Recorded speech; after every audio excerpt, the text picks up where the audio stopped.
अस्सलाम वालेकुम। Programme night addition में हम आपको खुशामदीद कहते हैं। नाजरीन, आज का जो मुल्की सियासी मंजरनामा है, क्या ये मुस्लिम लीग नून के लिए घाटे का सौदा साबित नहीं हुआ?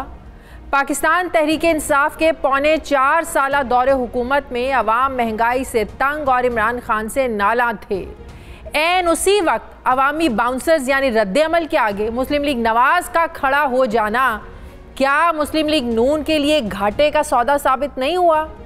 वोट को इज्जत दो का मकबूल बयानिया तर्क करके इस्टेब्लिशमेंट से हाथ मिलाना क्या नून लीग के लिए घाटे का सौदा साबित नहीं हुआ? 8 मार्च को कौमी असम्बली में तहरीक अदम एतमाद लाने और इमरान हुकूमत गिराने के लिए मेंबर्स को अपनी तरफ करना, जिसको खरीदो फरोख्त कहा गया, क्या ये सारा अमल आज नून लीग के लिए घाटे का सौदा साबित नहीं हुआ? महंगाई कम करने का ऐलान और 11 जमातों की पीडीएम में लीड करना क्या नून लीग के लिए घाटे का सौदा साबित नहीं हुआ? मुत्तहदा जमातों की हुकूमत में वज़ीर आज़म का ओहदा शहबाज शरीफ को मिलना क्या नून लीग के लिए घाटे का सौदा साबित नहीं हुआ? वफाकी हुकूमत के बाद पंजाब हुकूमत में अदम एतमाद लाना और उस्मान बुज़दार को घर भेजना क्या ये भी नून लीग के लिए घाटे का सौदा साबित नहीं हुआ? हमजा शहबाज का 2 मरतबा हल्फ उठाने के बावजूद वज़ीर आला ना बन पाना क्या ये नून लीग के लिए घाटे का सौदा साबित नहीं हुआ? वज़ीर आला पंजाब के बाद स्पीकर पंजाब असम्बली के साथ साथ डिप्टी स्पीकर पंजाब असम्बली की सीट भी पीटीआई को मिल जाना क्या ये नून लीग के लिए घाटे का सौदा साबित नहीं हुआ? पंजाब के ज़िमनी इंतखाबात में से 20 में से 4 सीटें हासिल करके बुरी तरह शिकस्त से 2-4 होना क्या नून लीग के लिए घाटे का सौदा साबित नहीं हुआ? पंजाब के ज़िमनी इंतखाबात में नून लीग के हार्डकोर साथियों को इग्नोर करते हुए टिकट्स ना देकर पार्टी में तकसीम होना, पार्टी का तकसीम होना, नाराज़ होना अरकान का, क्या ये नून लीग के लिए घाटे का सौदा साबित नहीं हुआ? आज़ादी सहाफ़त की अलम बरदार और इदारों की मजबूती की बातें करने वाली जमात आज इदारों पर खुद सवाल उठा रही है, क्या ये नून लीग के लिए घाटे का सौदा साबित नहीं हुआ? बेहतरीन एडमिनिस्ट्रेटर जाने जाने वाले शहबाज शरीफ का वज़ीर आज़म बनने के बाद मुआशी और सियासी हालात कंट्रोल ना कर पाना क्या ये नून लीग के लिए घाटे का सौदा साबित नहीं हुआ? बिजली, गैस और पेट्रोलियम मसनूआत की कीमतों में होशरुबा इजाफे से मईशत की तनज़ुली होना क्या ये नून लीग के लिए घाटे का सौदा साबित नहीं हुआ? IMF से कर्ज की किस्त लेने के लिए मुश्किल फैसले करके महंगाई में इजाफा करना क्या ये नून लीग के लिए घाटे का सौदा साबित नहीं हुआ? मुल्क में महंगाई का तूफान और मईशत की बदहाली का सारा इल्ज़ाम नून लीग के सर चले जाना क्या ये नून लीग के लिए घाटे का सौदा साबित नहीं हुआ? डॉलर की कीमत में 70 रुपए से ज़ायद का इजाफा हो जाना और रुपए की कदर में मुसलसल गिरावट का रहना क्या ये नून लीग के लिए घाटे का सौदा साबित नहीं हुआ? इमरान खान की कम होती मकबूलियत को ऑक्सीजन मिल जाना और उनका बयानिया आवाम में एक बार फिर मकबूल हो जाना क्या ये नून लीग के लिए घाटे का सौदा साबित नहीं हुआ? यकीनन अवामी राय ही फैसला करती है कि कोई भी सियासी जमात या नज़रिया कितना कामयाब हुआ है, और अगर इस वक्त अवामी राय की बात की जाए तो पॉलिटिकल इंस्टेबिलिटी की वजह से सारी गवर्नेंस काबू से बाहर है और बज़ाहिर घाटे का सौदा करने में मुस्लिम लीग नवाज सबसे आगे रही है, जबकि जरदारी साहब, जिसे इस फॉर्मूले का मास्टरमाइंड माना जाता है, वो लीड फ्रॉम द बैक में की जाने वाली पॉलिसी की वजह से ना सिर्फ घाटे के सौदे से बाहर हैं बल्कि मुस्तकबिल के आज़ाद सियासी फैसले करने के भी काबिल हैं। हालात इस हद तक ख़राब हैं कि इस्टेब्लिशमेंट को सियासी इस्तेहकाम लाने के लिए सॉफ्ट इंटरवेंशन के लिए मैदान में उतरना पड़ रहा है। क्या इन सारे हालात पर काबू पाने का वाहिद हल अर्ली इलेक्शन ही है? और क्या अर्ली इलेक्शन में जाना नून लीग के लिए एक मरतबा फिर घाटे का सौदा साबित नहीं होगा? जबकि दूसरी तरफ चेयरमैन तहरीक इंसाफ ने लाहौर में पार्टी अरकान से मुलाकात करते हुए आम इंतखाबात की तैयारी का कह भी दिया है। इमरान खान ने पार्टी रहनुमाओं से ये कहा है कि हालात ऐसे हैं कि आइंदा 6 से 8 हफ्तों में आम इंतखाबात का बिगल बच सकता है, लिहाजा इलेक्शन की तैयारी करें और सूबे में तंजीम साजी पर तवज्जो दें। इसी पर बात करने के लिए मुझे ज्वाइन कर रहे हैं मुस्लिम लीग नून के सीनियर रहनुमा है, साबिक गवर्नर सिंध है, मोहम्मद ज़ुबैर साहब। अस्सलाम वालेकुम, बहुत बहुत शुक्रिया ज़ुबैर साहब आपका। ज़ुबैर साहब, क्या आप लोगों के पास भी ऐसी कोई इन्फॉर्मेशन है कि 4 से 6 हफ्तों में आम इंतखाबात का ऐलान हो जाएगा? शेख रशीद भी यही बात कर रहे हैं, फवाद चौधरी भी ये बात कर रहे हैं और आज इमरान खान ने भी ये बात कर दी है। क्या आप लोगों के इल्म में है इस तरह की कोई बात? शाजिया, आपने तो डरा ही दी है कि आपने पता नहीं कितनी चीजें गिनवा दी हैं कि ऐसे लग रहा है कि आप तो बिल्कुल ही गिर गए हैं और इतना ज्यादा ये घाटा हमें हुआ है कि हमने तो रियलाइज भी नहीं किया था। अच्छा। जितनी आपने चीजें बताई हैं कि जी ये भी हो गया खराब, ये भी हो गया खराब, ये भी हो गया खराब, लेकिन आपने एक चीज नहीं बताई कि जो सबसे ज्यादा अहम है कि वोट ऑफ नो कॉन्फिडेंस करके हमने इमरान को घर भी भेजा है। तो वो तो नहीं आप कह सकती कि वो घाटे का सौदा था कि वोट ऑफ नो कॉन्फिडेंस क्यों किया। एक तो पाकिस्तान में मैं हमेशा से कहता हूं और अपनी पार्टी के अंदर भी ये बात करता हूं कि वोट ऑफ नो कॉन्फिडेंस एक जमहूरी तरीका होता है, एक पार्लियामेंट्री फॉर्म ऑफ गवर्नमेंट में ये एक बड़ा सिंपल सा एक तरीका होता है कि इसमें तो कोई ढकी छुपी बात नहीं होती कि जिसके पास भी 172 वोट आ जाएं वो हुकूमत बनाना चाहेगा, जैसे इमरान खान ने बनाई थी 2018 में। अब उसमें दो इत्तेहादी जमातें थीं, उनके साथ एमक्यूएम और बाप पार्टी, वो हमारे साथ आ गई। 162 163 तो हमेशा हमारे पास थी और ये 162 163 तो हमेशा चाहते थे कि वो किसी ना किसी तरह से हुकूमत को टॉपल करें through a legal constitutional process, और वो हमारे साथ आ गए और हमें वो 2 वोट की फौकियत मिल गई और हमने उनको घर भेज दिया। अब जाहिर सी बात है जब आप हुकूमत साजी में आते हैं तो सब कुछ शिफ्ट हो जाता है। जो ओनरशिप और रिस्पॉन्सिबिलिटी इमरान की हुकूमत पर थी, जैसे आपने बहुत सी चीज़ों की निशानदेही की, महंगाई के हवाले से, लोड शेडिंग के हवाले से और डॉलर की कदर बढ़ने के हवाले से, ये सारी हमारे ऊपर रिस्पॉन्सिबिलिटी आ गई। और इसीलिए तो मैं कह रही हूं जुबैर साहब, ये सौदा करने से पहले इसमें कोई शक नहीं है कि तहरीक अदम एतमाद आप लोग आईनी तरीके से लेकर, आईनी जमहूरी तरीके, इस बात से तो कोई इनकार कर ही नहीं ना, लेकिन इसके बाद के जो कॉन्सिक्वेंसेज हुए, जिस तरह आप लोगों को जवाबदेह होना पड़ रहा है मैशियत के हवाले से, पिछले 4.25 साल दौर में इमरान खान की हुकूमत ने जो किया, जो वो कर रहे थे, उनको बड़ी तनकीद का सामना करना पड़ रहा था। यही तो मेरा आज का मुद्दा है, यही तो मेरा आज का सवाल है कि क्या ये वाकई घाटे का सौदा नहीं था, जिस तरह मरियम नवाज भी कहती रही हैं कि ये गन का टोकरा उठाने की क्या जरूरत थी, हमें नहीं उठाना चाहिए था। ये देखिए, ये ओपिनियन होता है, ये तो इसमें, और मिसाल के तौर पर एक जनरल इलेक्शन में अगर आप जाते हैं और आप जीतते हैं और जैसे भी हालात होते हैं, चाहे वो से 1971 दिसंबर था जब भुट्टो साहब को हुकूमत लेनी पड़ी, मुल्क टूट चुका था, अब जाहिर है उस वक्त की मईशत का हाल आप और मैं समझ सकते हैं कितना ख़राब होगा, but he still went ahead और वो उन्होंने हुकूमत संभाली। और उसके बाद भी बहुत से ऐसे ओकेजन्स हैं और दुनिया भर में होता है कि जी हालात अच्छे हों या बुरे हों, जो मेजर पॉलिटिकल पार्टी होती है वो पावर के लिए एक फाइट कर रही होती है। अब हाँ, ये कह सकते हैं कि जी हम आराम से बैठे रहते और देखते कि इमरान खान की हुकूमत और पाकिस्तान और ज़्यादा ख़राब और तनज़ली की तरफ जाए, वो एक चॉइस थी, ओपिनियन था, और बहुत से पार्टी रहनुमाओं का बिल्कुल जो आपने बात की है उसमें ये पॉइंट ऑफ व्यू था कि अभी शायद हमें नहीं जाना चाहिए और नहीं हुकूमत साजी करनी चाहिए। क्या ये बात दुरुस्त है कि नवाज शरीफ साहब भी नहीं चाहते थे कि सारे प्रोसेस को आगे लेकर चला जाए? जब जरदारी साहब ने तजवीज़ पेश की थी अदम एतमाद की और कहा कि वज़ीर आज़म शहबाज शरीफ बनेंगे, तो नवाज शरीफ साहब ने कहा था कि ये जो 4.25 साल दौर में इन्होंने जो कर दिया तहरीक इंसाफ ने, इसका अगले इंतखाबात में आप लोगों को फायदा होगा, नून लीग को हमें फायदा होगा। तो ये हालात बेहतर नहीं है कि हम इन हालात में जो हुकूमत लें और सारे इल्जामात हम लें? क्या ये बात दुरुस्त नहीं है कि वो खुश नहीं थे, उनको कायल किया गया ये कहकर कि इमरान खान को घर भेजना बहुत ज्यादा जरूरी है, नहीं तो हम सबको नाहल करवा देगा, और पार्टी की मेन लीडरशिप नाहल हो गई तो फिर हमारी तो पार्टी खत्म हो जाएगी? तो बहुत से उज़र दे के नवाज शरीफ साहब को जो है ना वो राजी किया गया था।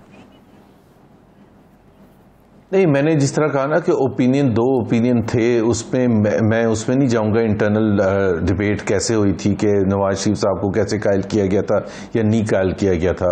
एक दफ़ा जब पार्टी के अंदरूनी मीटिंग में फैसला हो जाता है फिर सब उसकी ओनरशिप लेते हैं। जब आपने ले लिया, मिसाल के तौर पर अगर आप मुझे कहें कि जी क्या ख्वाहिश थी, तो मैं भी शायद ये कहूँगा कि मैं नहीं चाहता था कि हुकूमत हम अभी चलाएं और अर्ली इलेक्शंस में चले जाएं, लेकिन एक दफा पार्टी ने फैसला कर लिया तो फिर हमारी सबकी ये कोशिश है कि हुकूमत जो है बेहतरीन तरीके से चले और सक्सेसफुल हो और हम अपना वो बयानियां लेके जाएं अवाम के पास साल के बाद जिसमें हम ये बता सकें कि जी देखिए मईशत के हवाले से हमने एक टर्न अराउंड कर दिया।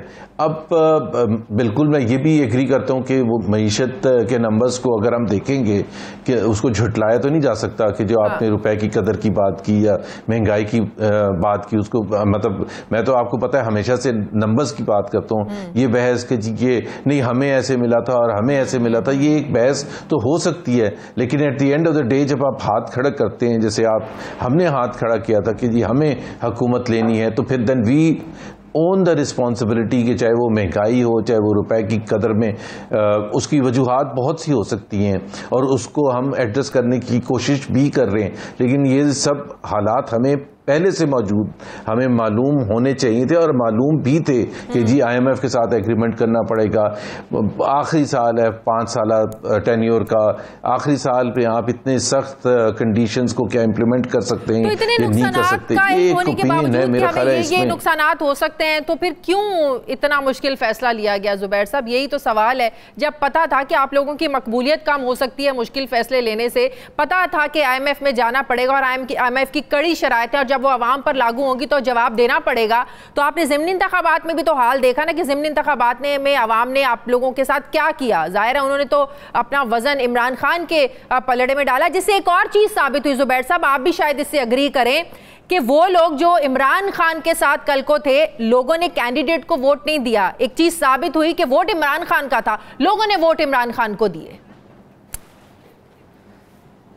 लेकिन देखें एक चीज़ तो मैं बिल्कुल ओपनली एडमिट करता हूँ, अपनी गलती भी माननी चाहिए। कुछ सब गलतियाँ जाहिर है हम पब्लिक में लेके नहीं जाते अपना गन, लेकिन एक चीज़ तो बिल्कुल तय है कि जी जो टिकट्स अवॉर्ड करने का फैसला किया गया था उन लोगों को जो कि पहले तहरीक इंसाफ में थे 3.5 पौने 4 साल, उससे जो हमारे जो अपने वर्कर्स थे, अपने सपोर्टर्स थे, जो पॉसिबल कैंडिडेट्स थे, लीडर्स थे उन इलाकों में, वो जाहिर है बहुत बददिल हुए।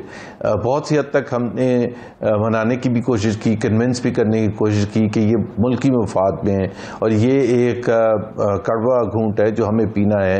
लेकिन मेरा ख्याल ये है कि, और उस वक़्त भी ओपिनियन दो राय थी कि बहुत से लोगों का ख्याल था कि ये तजर्बा नहीं होगा सक्सेसफुल। एक तो ये कि ये वो PTI की सीट्स थी और जिस पर वो जीते थे और बाद में वो कन्वर्ट हुए। अब आप खुद मैं आपको एग्जांपल देता हूँ, देखें एक कैंडिडेट है जिसने PMLN के लिए सब कुछ कुर्बानी दी और सियासी जद्दोजहद जो हम सही मानों में लड़ रहे थे उसके ऊपर पर्चे भी जो कटा रहा था और मुश्किल हालात भी पैदा कर रहा था और उसके लिए लाइफ को मजीद तंग कर रहा था। एंड में जाके पता चला कि जी उसको आपने टिकट दे दिया। तो एक नेचुरल है, हर एक का रिएक्शन कोई इतना अच्छा नहीं होता। बहुत से लोग हैं जो अबव इस चीज़ को छोड़ के फिर भी आए और उन्होंने ज़बरदस्त कोशिश की, एफर्ट की, बट एक चीज़ तो तय है कि वो तजर्बा सही नहीं था। तो अभी आप समझते हैं कि इस मोमेंटम के साथ अगर अर्ली इलेक्शन होते हैं तो नुकसान ही होगा मुस्लिम लीग नवाज को? नहीं देखिए, अच्छा दूसरी बात आप कह रही थी पॉपुलैरिटी कोई जज करने का कोई 3 महीने का एक कोई पैरामीटर नहीं होता।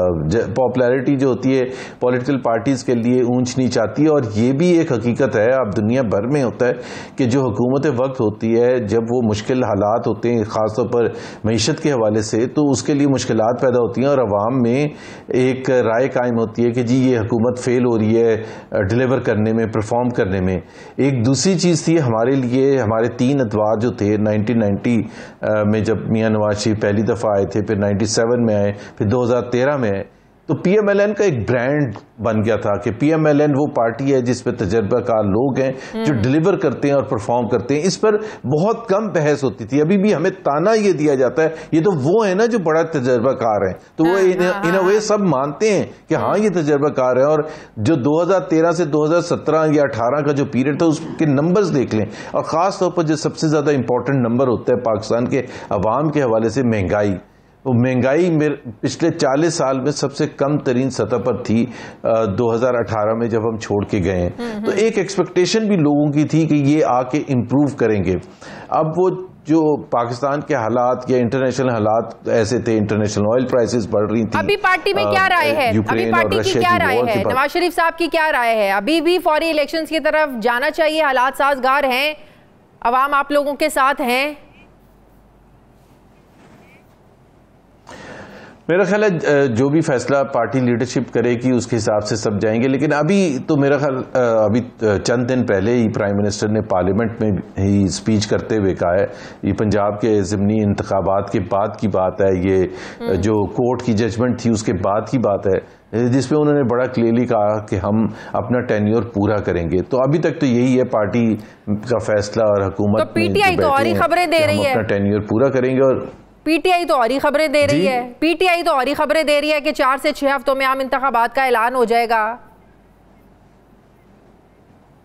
देखिए ना, पीटीआई जो खबरें दे रही है, आपने कहा इमरान खान ने आज अपने जो भी जिनसे मिले हैं पीटीआई के लीडरशिप के साथ उनको कहा कि तैयारी करें। ये हर पॉलिटिकल पार्टी का एक जोश जज्बा कायम रखने के लिए, मोमेंटम कायम करने के लिए वो बड़ा इंपॉर्टेंट होता है। इमरान खान समझते हैं कि उनके पास मोमेंटम है, ये जोश अभी ख़त्म नहीं होना चाहिए, मोमेंटम ख़त्म नहीं होना चाहिए, तो उसके लिए तंजीम साजी तो बिल्कुल करना ज़रूरी है। वैसे भी हर पार्टी के लिए ज़रूरी है, क्योंकि ज़्यादा अगस्त तक ये हुकूमत चलेगी। अगले साल अगर अगस्त तक चलेगी तो तंजीम नवंबर की अहम तायनाती, नए आर्मी चीफ की तायनाती कौन करेगा? मुझे कैसे पता है? जितना आपको पता है उतनी मुझे पता है। ये तो मेरा ख्याल हम तो यही कह रहे हैं कि हम तो होंगे हुकूमत में उस वक्त, हम ही करेंगे। तो जाहिर सी बात है ये अहम जिम्मेदारी हमारी हुकूमत ही करेगी। आपकी हुकूमत ही करेगी। But I am not privy to this information. ठीक है, बहुत बहुत शुक्रिया। मुस्लिम लीग के सीनियर रहनुमा मोहम्मद जुबैर साहब मेरे साथ थे। मुझे ब्रेक लेनी है, वापस आते हैं एक वक्फे के बाद।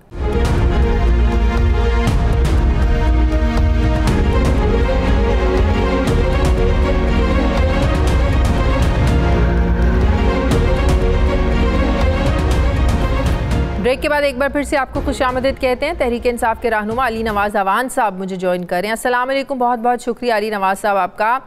अली साहब, क्या ये आप लोग सिर्फ एक अपने वर्कर के अंदर मोटिवेशन रखने के लिए कह रहे हैं, नए इंतखाबात की बात कर रहे हैं कि 4 से 6 हफ्तों में नए इंतखाबात का ऐलान हो जाएगा?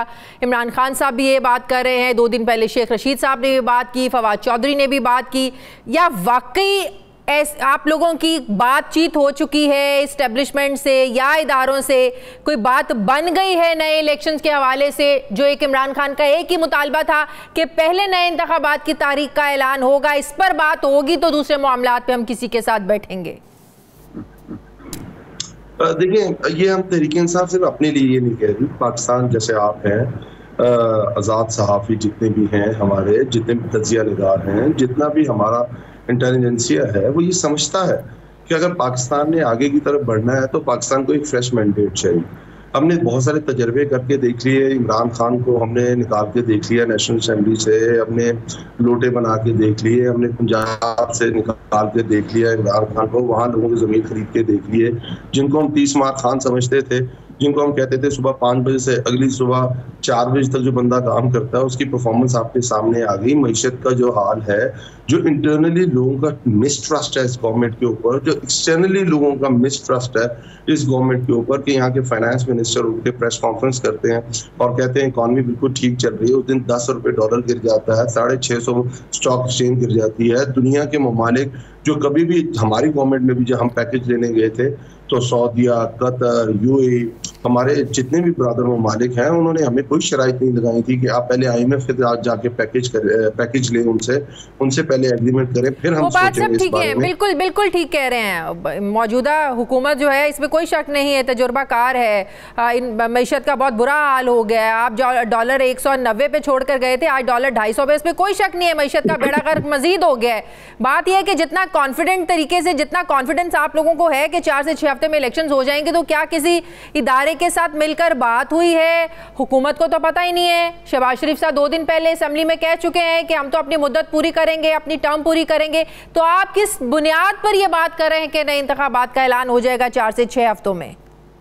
अच्छा, आपने दो बातें की। एक, आपने इस गवर्नमेंट की जो तबाह हाल मईशत है उसको आपने कहा कि मजीद बुरे हालात में चल गई। हमारे जो आखिरी साल था उसके अंदर इसी गवर्नमेंट ने इकोनॉमिक सर्वे रिपोर्ट जमा कराई थी 2021-22 की, और उसके जितने भी इंडिकेटर्स थे, जो भी उसकी परफॉर्मेंस थी, उसको सराहा गया, यहाँ से लोकली नहीं, IMF और वर्ल्ड बैंक के डेलीगेशन से उनकी जो रिपोर्ट्स आई उसके थ्रू। तो हम तो बहुत अच्छी मईशत छोड़ के गए थे, इन्होंने इस मईशत का ये तबाह हाल किया। और फिर आपने कहा 190 पे डॉलर था। जिस दिन वोट ऑफ कॉन्फिडेंस पेश किया गया था उस दिन डॉलर की प्राइस वहां 178 थी और उधर से इंस्टेबिलिटी आनी शुरू हुई और इधर तबाह हाल कर दिया कि एक दिन के अंदर 5 रुपए 10 रुपए गिर रहा है। पाकिस्तान ने 40 साल का रिकॉर्ड तोड़ा है, मिफ्ता इस्माइल साहब ने आप, कि एक महीने के अंदर 17% डॉलर की प्राइस पाकिस्तानी रुपए की प्राइस डेप्रिशिएट हुई है। सेकेंडली जो आपने कहा किसी से बात, हम ये क्या क्यों रहे हैं, ये समझिएगा, हमें किसी इदारे से बात करने की जरूरत नहीं। हम तो कहते हैं बंद कमरों के फैसले हमेशा तबाही लाते हैं।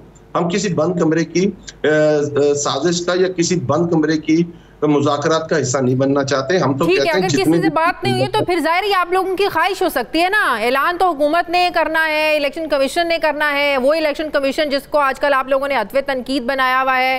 पहले आपकी तोपों का रुख था फौज की तरफ, फिर आई अदलिया और अब है आपकी तोपों का रुख चीफ इलेक्शन कमिश्नर। तो ये तो फिर आप लोगों की ख्वाहिश हो सकती है ना कि हाँ होने चाहिए, 4 से 6 हफ्तों में ऐलान होना चाहिए, हो जाएगा, इसका कुछ और मतलब निकलता है। अली साहब ये देखिए, बिल्कुल शाजिया ठीक बात कर रही हैं कि हम ये समझते हैं, पाकिस्तान के लोग ये समझते हैं, दुनिया ये समझती है कि पाकिस्तान आगे कैसे बढ़ सकता है। पाकिस्तान सिर्फ एक सूरत में आगे बढ़ सकता है अगर किसी भी इंडिपेंडेंट आप अपना खुद तज्जिया दें और खुद अपने दिल पे हाथ रख के कहें कि आप क्या समझती हैं कि पाकिस्तान इसी तरह चलना चाहिए या पाकिस्तान को आगे बढ़ना चाहिए। अगर पाकिस्तान को आगे बढ़ना चाहिए तो उसका तरीकाकार क्या, तो आप खुद ये कहेंगी, जितने भी एनालिस्ट हैं, जितने भी तजिया निगार हैं, जितनी भी इंटेलिजेंसी है पाकिस्तान की, जितने भी सूडो इंटेलेक्चुअल्स हैं, वो यही कहेंगे फ्रेश मैंडेट है। देखें उसकी बेस क्या है। शाजिया, जब हम लोग 2018 का इलेक्शन जीत के आए तो ये सारी पीडीएम हमें कहती थी नाअहल, सारी पीडीएम ये कहती थी ये सिलेक्टेड है, सारी पीडीएम ये कहती थी ये गैर आईनी इलेक्शन थे, सब ये कहते थे आरटीएस बैठ गया, इलेक्शन कमीशन बायस था, पाकिस्तान की एस्टेब्लिशमेंट बायस थी। अब उसी मैंडेट के ऊपर 86 सीटें लेने वाला उसी सारे मैंडेट को कहते हैं वो बिल्कुल सही इंतखाबात है, जिसकी बेस पे आज मेरे पास गवर्नमेंट है। तो जो वे फॉरवर्ड है, लेकिन मेरी बात सुने अली नवाज साहब, आप लोगों की ख्वाहिश पूरी हो सकती है। बहुत सी चीजें अब आप लोगों के हाथ में आ गई हैं, बहुत सी चीजें आप लोगों के हाथ में आ गई हैं। पंजाब में आप लोगों की हुकूमत बन गई है, केपीके में आप लोगों की हुकूमत है। कल ही आप कहें पंजाब की असम्बली तोड़ें और केपीके की असम्बली तोड़ें, विफाक के पास तो कोई जवाब ही नहीं रहेगा ना हुकूमत करने का। तो अगर आप लोगों की वाकई इतनी अर्ली इंतखाबात की ख्वाहिश है तो ये 2 स्टेप्स लेना आप लोगों के लिए तो कोई मुश्किल बात नहीं है। अर्ली इलेक्शन में जाए, दोनों असम्बलीज डिसॉल्व करवाएं। बिल्कुल ठीक बात है शादी, एक वन ऑफ द ऑप्शंस है और हम ये ऑप्शन एक्सरसाइज करने के लिए तैयार है। बिल्कुल ठीक कहा आपने। हम ये समझते हैं कि देखिए जो हालात हैं इस गवर्नमेंट के, अगर कोई भी मॉरली हाई ग्राउंड पे सियासत करता हो पाकिस्तान के अंदर, अगर पीडीएम करती हो, तो जिस दिन हम ये ज़िमनी इलेक्शन जीते थे तो उस दिन इन लोगों को नया इलेक्शन कॉल कर देना चाहिए था, पर इन्होंने नहीं किया। बात सिर्फ ये है कि हम कहते हैं एज अ प्री रिक्विजिट हम ये सारे काम करने को तैयार हैं, अब इलेक्शन डेट अनाउंस कर दें, उसके बाद असेंबली इज द फोरम, हम असेंबली में आ जाते हैं। इलेक्शन कमिश्नर की मुद्दत कम करनी है, इलेक्शन कमिश्नर, लेकिन अगर ये सब नहीं होता तो फिर आप जाहिर है इस ऑप्शन की तरफ जाएंगे। अगर 4 से 6 हफ्तों में इंतखाबात का, नए इंतखाबात की डेट का ऐलान नहीं होता, फिर आप केपीके और पंजाब असेंबली डिसॉल्व करेंगे 4 से 6 हफ्तों के बाद। मैं यही कह रहा हूँ, हमारे पास तो बहुत सारे ऑप्शन है ना शाजिया। हम तो सिर्फ पाकिस्तान की फलाह के लिए, पाकिस्तान के बेटरमेंट के लिए, पाकिस्तान आगे कैसे जाएगा, हम तो पहले स्मूथ रनिंग चाहते हैं। अब मुझे बताएं कि कल हम केपी असेंबली तोड़ते हैं, कल हम पंजाब असेंबली तोड़ते हैं, लेट्स वो जीबी है, एजेके है, लगभग 16 करोड़ पाकिस्तानी इस वक्त जहां पीटीआई की गवर्नमेंट है वहां रहते हैं, तो मुझे बताइए फिर कहते हैं हम गवर्नमेंट नहीं तोड़ते। तो मुझे देखिए 18वीं तरमीम के बाद ये लाजिम तो नहीं है कि आप ये तीनों गवर्नमेंट्स भी इवन तोड़ दें तो फेडरल की गवर्नमेंट टूट जाएगी। ये तो अनस्टेबल कर देंगे ना और पाकिस्तान को, वो कहेंगे हाँ यही इलेक्शन कमीशन, गवर्नमेंट ही नहीं रहेगी तो विफाक के पास जवाब क्या रहेगा। पाकिस्तान का सबसे बड़ा सूबा, वहाँ हुकूमत नाम की कोई चीज ही नहीं है, तो विफाक कैसे जो है ना जवाब होगा उनका। ठीक बात कर रही हैं, आज इनके पास क्या जवाब है। आप 16 करोड़ लोगों की जो फेडरल गवर्नमेंट है, जो सिर्फ इस्लामाबाद के 26 किलोमीटर के ऊपर मुहैयत है, उसके अलावा उनकी गवर्नमेंट ही कहीं नहीं है। आज क्या जवाब बनता है इनके पास? क्या इनके पास जवाब था पंजाब के अंदर हमारे 25 पीटीआई के बंदों का वोट लेके वजीर आला बनना? क्या इनके पास जवाब था नेशनल असेंबली के अंदर जब वो पीडीएम टूटी हुई थी उसको यकजा करके हमारे सिंध हाउस में अंदर बोलियां लगा के खुद चीफ मिनिस्टर प्राइम मिनिस्टर बन जाना? क्या इनके पास जवाब था? ये जवाब पे तो जाते ही नहीं है ना। मेंबर कौमी असम्बली अली नवाज अवान साहब मेरे साथ थे, बहुत बहुत शुक्रिया आपका। मुझे ब्रेक लेनी, वापस आते हैं एक छोटे से वक्फे के बाद।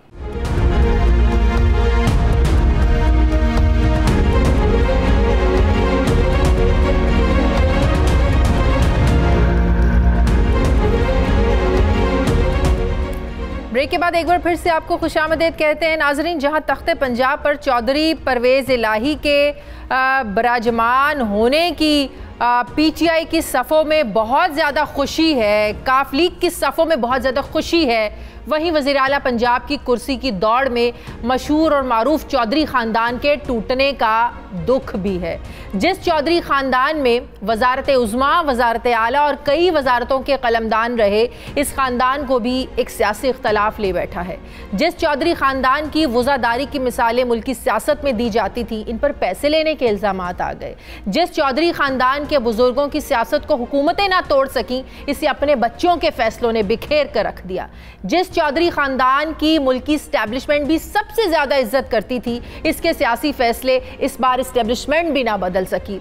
जिस चौधरी ख़ानदान की सियासत चौधरी ज़हूर इलाही और चौधरी मंजूर इलाही से शुरू हुई, इस ख़ानदान के सियासी इत्तेहाद का इख्तिताम चौधरी मुनस इलाही और चौधरी सालिक हुसैन पर आकर ख़त्म हुआ।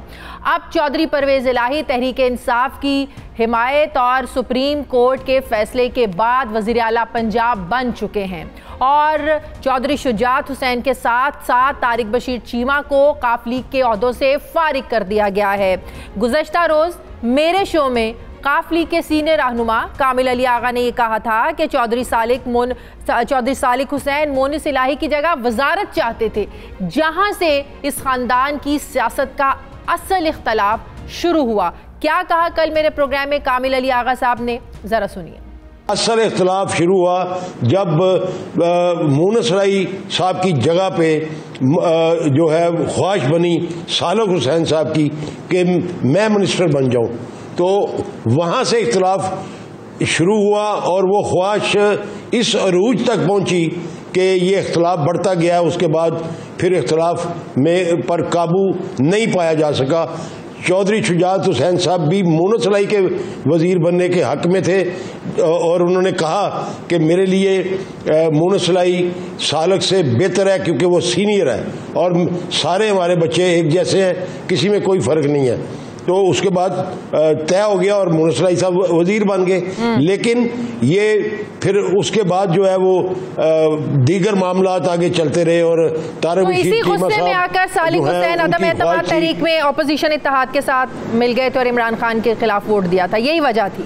नहीं, उसके साथ एक और ख्वाहिश शामिल होगी ना, तारिक बशीर चीमा साहब की ख्वाहिशें शामिल होगी। वो चाहते थे कि मैं वहाँ पे यूनानिमस कैंडिडेट डिक्लेयर हो जाऊं और अपना पीपल्स पार्टी और नून लीग मेरा साथ दें। उनके वहाँ पे अपने इंतखाबी हल्के के जो मामलात थे लोकल लेवल के, उनको उन्होंने उसमें अपनी कामयाबी के लिए ये सारा जो है बंदोबस्त किया और सालिक हुसैन को साथ मिला के उन्होंने अपना मामला हल कर लिया। तो क्या वाकई तारिक बशीर चीमा चौधरी खानदान की सियासत को नुकसान पहुंचाने के असल जिम्मेदार हैं? क्या उनका इतना असर रसूख है कि चौधरी शुजात जैसे मुदब्बिर सियासतदान और चौधरी सालिक जैसे दूरअंदेश सियासतदान उनके पीछे लग गए?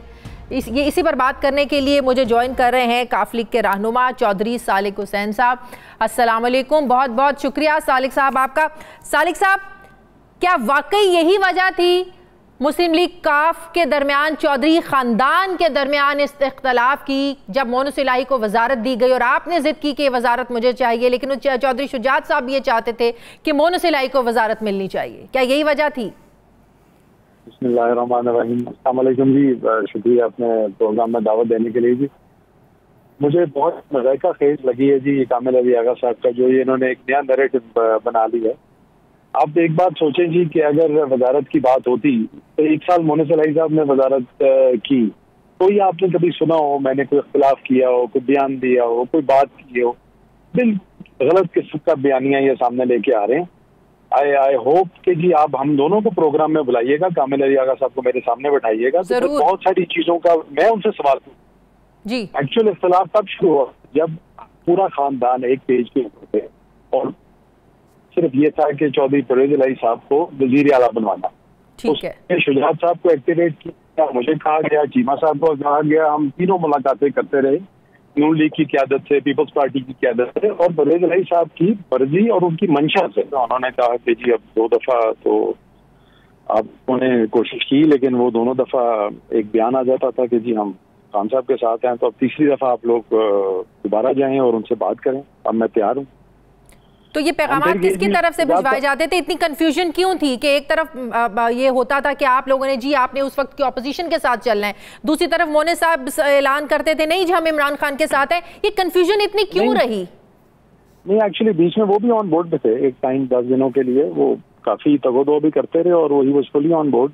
अब ये कामिल अली आगा साहब, मुझे बड़ा दुख हुआ बात सुन के कि आपने पार्टी टेक ओवर करनी है कर लें, लेकिन खुदा का वास्ता ये ना कि शुजात साहब की ज़हनी तवाज़ुन ठीक नहीं है, कभी कुछ कहते हैं, अब ये बयानिया वजारत वाला बना लिया है, कभी डॉलरों के इल्जाम लगा देते हैं। चलिए उस पर तो बात करते हैं। फिर ये बताएं कि जब परवेज इलाही साहब भी राजी थे कि ऑपोजिशन इत्तेहाद का साथ देना है, चौधरी शुजात भी राजी थे, आप भी राजी थे, मोनिस इलाही भी राजी थे, फिर अगले दिन परवेज इलाही साहब बनी गाला क्यों गए, किसके कहने पे गए? क्या आप लोगों को इल्म था चौधरी शुजात साहब की मर्जी से गए? ये वो जाने से पहले चौधरी शुजात साहब को कह के गए थे क्योंकि मैं बनी गाला जा रहा हूँ इमरान खान साहब को मगरू लान।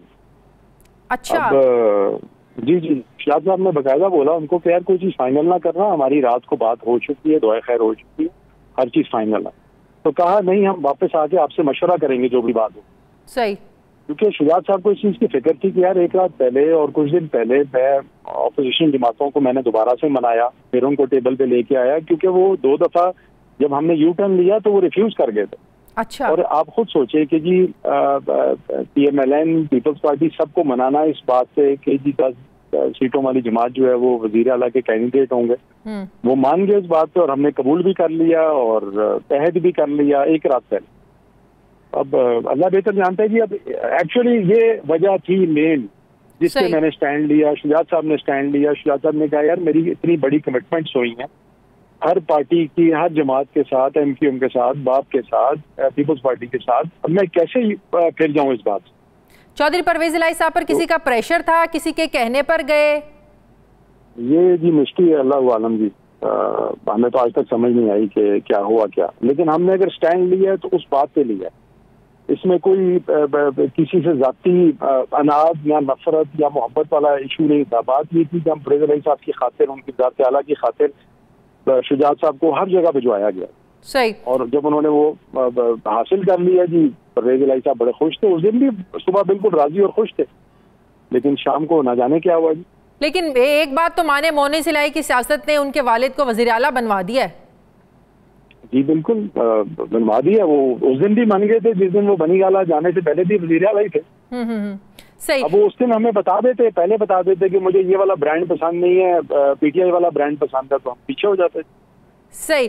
तो जब ये चौधरी मर्जी भी कर रहे थे सारा। सही। चौधरी शुजात साहब ने जब खत लिखा इसके बारे में, आप लोगों ने काफ लीग के जो सूबाई मेंबर थे, लोग थे, उनको बिल्कुल आगाह नहीं किया, अचानक से ये आप लोगों ने फैसला किया? क्योंकि कामिल अली आगा साहब तो यही कल मेरे प्रोग्राम में कह रहे थे कि आखिरी वक्त तक चौधरी शुजात साहब ये कहते रहे कि परवेज इलाही मेरे उम्मीदवार है, मैं सोच भी नहीं सकता परवेज इलाही की मुखालफत करने का। जी वो शुजात साहब आज भी यही कहते हैं कि लेकिन उनकी वही वाली बात थी कि यार तुम वज़ीर आला आपको हम बनवा लेते हैं, लेकिन इस टिकट पे नहीं। वो जो पहले जिन लोगों के साथ हमारी कमिटमेंट थी, आपको उसी तनाजुल में दोबारा वज़ीर आला बना लेते। तो उन्होंने कहा नहीं जी अब तो मैं इमरान खान का कैंडिडेट। सही। तो आप जो फैमिली में इतने इख्तलाफात पैदा हो गए हैं, क्या आपको नहीं लगता कि इससे आपकी जो सियासत है गुजरात में, जहां बहुत होल्ड है, आप लोगों का नुकसान पहुंचेगा काफ लीग की सियासत? बिल्कुल पहुंचेगा जी। और आपका मैं आपको एक और आपके प्रोग्राम में बात भी ये बताना चाहता हूँ कि जो कुछ हुआ है उससे मेरा भी दिल आज दिन तक दुख है। तो हम खुश तो नहीं है इस बात पे, राजी तो नहीं है, लेकिन हो ये रहा है कि एक तरफ से जो है ना जी वो मुख्तलिफ किस्म का रवैया। आपने कभी सुना नहीं होगा कि जी हमने कोई बयान दिया हो या कोई खिलाफ बात की है। लेकिन वहाँ से बड़ी तल्ख बातें हुई, यहाँ तक कि हमारे पे डॉलरों का इल्जाम लगाया। मैंने रज़िलाई साहब से बात की, मेरे वालिद साहब ने हमको कहा कि इसको क्लैरिफाई करें, लेकिन वो खुश थे कि यार चलो अच्छा इनको रगड़ा लग रहा है। तो फैमिली में अब किसी की आपस में कोई बोलचाल नहीं, एक अब जाहिर है खूनी रिश्ता है, एक जाहिर है आप लोगों का चौधरी खानदान मशहूर है वज़ादारी में, अपनों को साथ लेकर चलने में। अब बिल्कुल आमने सामने आपके ज़ोहरी लाई रोड पे सबके घर है, कोई बातचीत नहीं, कोई मेल मुलाकात नहीं, सियासत इतनी हावी आ गई खूनी रिश्तों पर। सालिक साहब ऐसी है जी, आपके सामने ही है। हम तो अभी भी उधर ही हैं, बैठे थे। हमारे तो घर के अंदर वो चौधरी शुजात खान मुर्दाबाद के नारे लगवाते रहे, किसी ने रोका नहीं। तो ये हालात ठीक नहीं हो सकते? वो हो सकते हैं जी, बिल्कुल। हमारी तरफ से कोई इशू नहीं है, लेकिन वो उन सारी जो बातें और वो सारे मामलात जो हैं उनको सीधा करें तो हम कोई मसला नहीं है जी हमारा। अगर हम गलत हैं तो हम अपनी इस्लाह करेंगे, अगर उन्होंने गलतियां की तो वो उनकी इस्लाह करें। वैसे चौधरी शुजात साहब की तबीयत कैसी है? देखें आप ये बिल्कुल ठीक है, अल्हम्दुलिल्लाह, अल्लाह का फजल है। और ये नहायत ही बेहुदा किस्म की जो इन्होंने एक मुहिम चलाई है कि जी उनकी ज़हनी तवाज़ुन ठीक नहीं है। नहीं, वो कहते हैं कि इसीलिए सदारत से हटाया कि उनकी तबीयत इतनी खराब है कि वो सही और अच्छे फैसले करने से कासिर है। मैं इसी बात पे तो मुझे एतराज है जी कि उनको पता है बिल्कुल कि ऐसी बात नहीं है, लेकिन फिर भी ये बात की गई तो नहायत शर्मनाक बात है। तो अब आप लोगों का कोई क्या मुस्तकबिल है काफ लीग में? आप काफ लीग में है जी हम अभी भी। आप ये समझे कि ये इन्होंने इसी तरह किया है कि सुबह आपको इत्तला मिले कि PTI बलूचिस्तान में एक मीटिंग कॉल की और फैसला कर लिया कि इमरान खान साहब हमारे अब लीडर नहीं। तो इस इजलास की उतनी वही हैसियत है। ठीक है, बहुत बहुत शुक्रिया, बहुत शुक्रिया। काफ के रहनुमा चौधरी शुजात के बेटे चौधरी सालिक हुसैन साहब मेरे साथ थे, बहुत शुक्रिया आपका। मुझे ब्रेक लेनी है नाज़रीन, वापस आते हैं एक छोटे से वक्फे के बाद।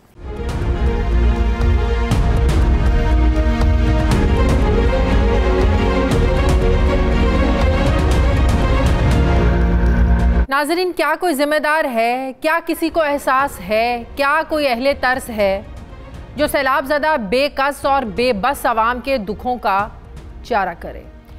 सैलाब की तबाहकारियों, आवाम के बेघर होने और फसलों की तबाह बर्बाद होने की कोई जिम्मेदारी लेने को तैयार क्यों नहीं? लाशें पानी पर तैर रही हैं, जानवर सैलाबी रेले में डूब रहे हैं और आवाम खुराक को तरस रहे हैं। कोई दादरसी करने आगे क्यों नहीं आता? माएँ बहनें खुले आसमान के नीचे रातें गुजार रही हैं, बूढ़े लागर और बीमार सांस लेने को तरस रहे हैं। कोई सर पर हाथ रखने वाला सामने क्यों नहीं आता? कोई दरख्त से लटका है, कोई रोयले के पानी से बचने के लिए लकड़ी के तख्ते से अटका है। बलूचिस्तान से सखर बिराज तक लाशें तैर रही हैं, जानवर डूब रहे हैं। कोई दुखों का मदावा करने के लिए आगे क्यों नहीं बढ़ता? ना सड़कें बची हैं, ना घर बचे हैं, ना पहनने को कुछ है, ना ओढ़ने को कुछ है, यहाँ तक कि जिंदा रहने की उम्मीद भी नहीं बची। कोई मसीहा क्यों नहीं आता? मॉनसून की बारिशें रहमत से जहमत बन गई हैं, सैलाब का पानी चारों तरफ नजर आता है, मगर हुक्मरान कहीं नजर नहीं आते। इन बेहिस्सों का ज़मीर कोई क्यों नहीं जगाता? बलूचिस्तान से पंजाब तक, पंजाब से सिंध तक, लसबेला से मकरान और डेरा गाजी खान से हैदराबाद तक सैलाब ही सैलाब है, मौत ही मौत है। कहीं मासूम बच्ची सैलाबी पानी पर तैरती नजर आती है, कहीं दर्जनों लाशें पानी की घुमन घेरियों में अटके नजर आते हैं।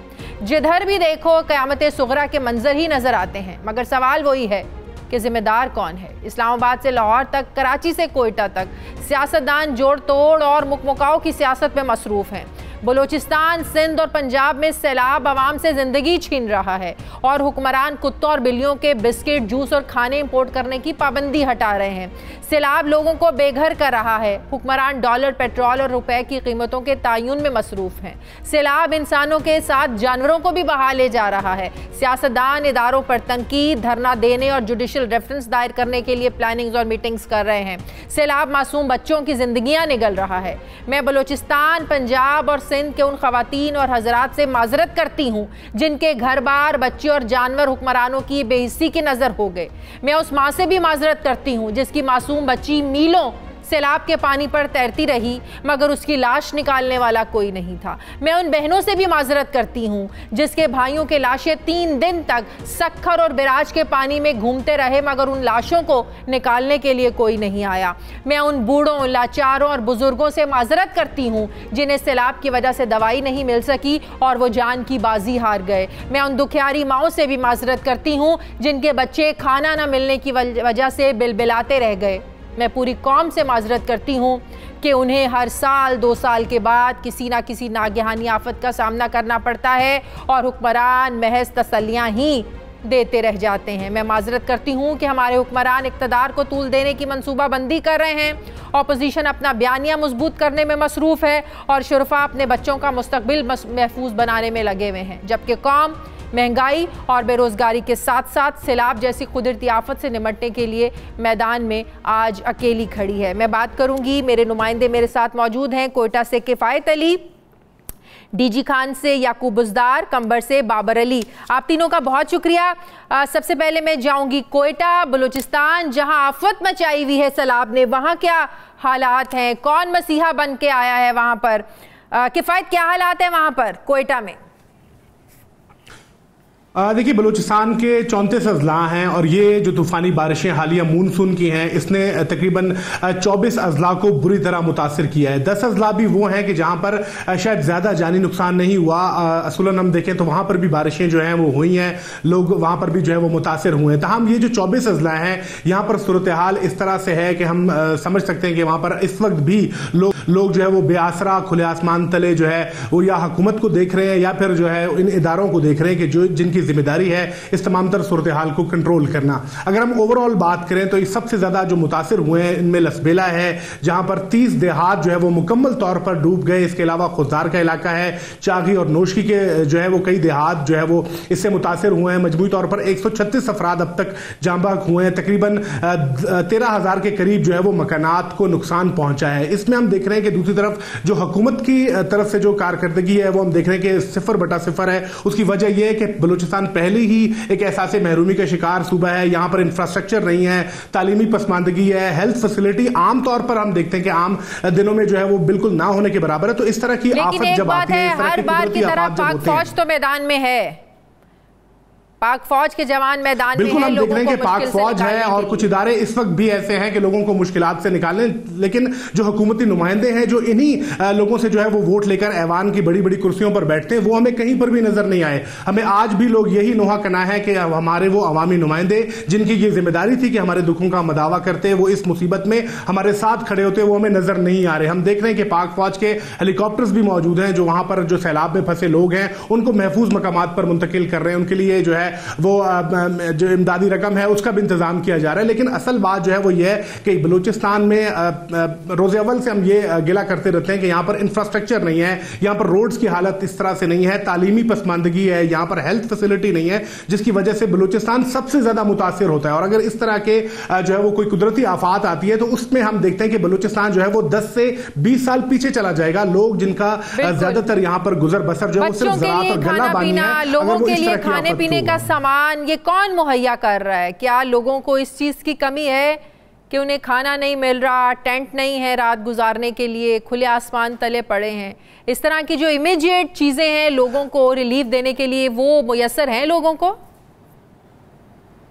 देखिए शायद बिल्कुल ऐसा जब कुदरती आफात आती है तो हम देखते हैं कि महकमा PDMA हो या जो जिला इंतजामिया हो उनकी जो कारकर्दगी है वो शुरू हो जाती है, उनके एफर्ट्स शुरू हो जाती हैं। लेकिन ये तमाम तर एफर्ट्स क्योंकि बलूचिस्तान जो है वो पाकिस्तान के 42% रकबे पर फैला हुआ है, यहाँ पर कम्युनिकेशन के जो जराए हैं वो बहुत महदूद हो जाते हैं, इसलिए जो है वो लोगों को फौरी तौर पर रेस्क्यू करना, उनके लिए खुराक, उनके लिए रिहाइश ये करना जो है वो यकीनी तौर पर एक चैलेंज होता है। इस वक्त भी ठीक है, याकूब डीजी खान मेरे साथ है। याकूब, यहाँ पर क्या सूरत हाल है? जी, डेरा गाजी खान सूबे पंजाब में इस वक्त सबसे ज़्यादा सैलाब से मुतासर है, जहां पर 2-4 नहीं दर्जनों की तादाद में जो बस्तियां हैं, यूनियन काउंसिलें हैं, वो इस वक्त बेरहम सैलाब की लपेट में हैं और हज़ारों की तादाद में जो मकानात हैं वो इस वक्त जो है वो सैलाब से या मुनहदम हो चुके हैं या वो इतने जो हैं वो गिर चुके हैं कि वो रहने के काबिल नहीं है। हम आज भी सारा दिन फील्ड में रहे हैं, इस सैलाब ज़दा इलाके में रहे हैं और इस वक्त हज़ारों की तादाद में जो सैलाब मुतासरीन हैं वो बेआसरा बेयारो मददगार हैं। इंतजामिया काम कर रही है लेकिन इतने बड़े पैमाने पर डेरा गाजी खान में सैलाब आया हुआ है कि डेरा गाजी खान के वोवा से लेकर रुझान तक राजनपुर जो है वो इस सैलाब से मुतासिर है और इस वक्त यहाँ पर हम कह सकते हैं कि घू का आलम है। सैलाब मुतासरीन जो है वो इंतहाई जो है वो सदमे में है इस हवाले से कि तो सैलाब ने उनको लपेटा है, दूसरा उनके जो हजारों एकड़ पर मौजूद फसलें थी, चावल थी, कपास थी, वो सब जो है वो खत्म हो गई है। माल मवेशी जो है वो सैलाब में बह चुके हैं, माली तौर के ऊपर उनके जो आने वाले 6 से मुझे याद है जब 2010 में सैलाब आया था, उस वक्त लोगों ने कहा था कि हम 10-10, 15-15 साल अपनी जिंदगियों में पीछे चले जाते हैं। तो वो लोग अभी अपनी जिंदगियों में उस तरीके से ठहर नहीं पाए होंगे, उनकी जिंदगी उस तरह से नहीं होगी। जिंदगी की जमा पूंजी पानी अपने साथ बहा के ले जाता है, बच्चियों के जहेज पानी में डूब जाते हैं, माल मवेशी डूब जाते हैं जो उनकी आमदन का वाहिद जरिया होते हैं। तो इस बार भी बिल्कुल हालात मुझे भी लग रहा है वैसे हैं कि लोग 15-15, 20-20 साल अपनी जिंदगी से बहुत पीछे चले जाएंगे।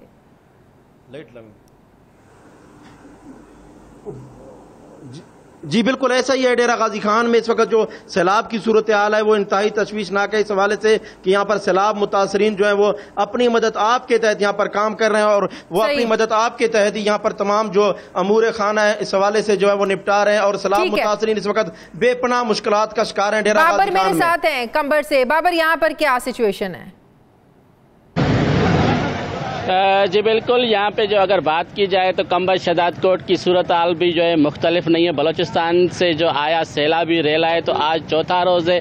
चौथे रोज़ के जो दूसरा बड़ा सैलाबी रेला है जो है कंबर शदाद कोट के काचों के इलाकों को शदीद मुतासर किया है, जबकि कंबर शदाद कोट के काचों के 150 से ज़ायद छोटे बड़े देहात है जो मुकम्मल तौर पर पानी की लपेट में आ चुके हैं। वहाँ पर जो है लोग फंसे हुए हैं। इंतज़ामिया की जानिब से तो रेस्क्यू का जो कुछ इकदाम उठाए गए लेकिन जो इकदाम उठाने चाहिए वो नहीं उठ सके, जबकि फंसे लोगों ने जो है पहाड़ी के इलाकों में और महफूज मकामात पर जो है अपने महफूज पनाह भी ले लिए। लेकिन अगर बात की जाए अशिया खुरानोश की और ज़रूरी तो वहाँ पे जो है सैलाब ज़दगान जो मुतासरीन हैं तो उनकी वो मदद नहीं की जा रही है जो उनको मिलनी चाहिए। अगर बात की जाए इंतज़ामिया की तो इंतज़ामिया को भी जो है रेस्क्यू में जो है परेशानी का सामना हो रहा है। PDA में सिंध की जानिब से जो कश्तियाँ भेजी गई हैं कंबर शदाद कोट में तो उनके मोटर ख़राब हैं और ऑपरेटर जो है इंतजामिया को नहीं मिल सके, जिससे जो है इंतजामिया को जो है परेशानी का सामना हो रहा है। डिप्टी कमिश्नर बाबर मेरे से कोयटा से हमारे नुमाइंदे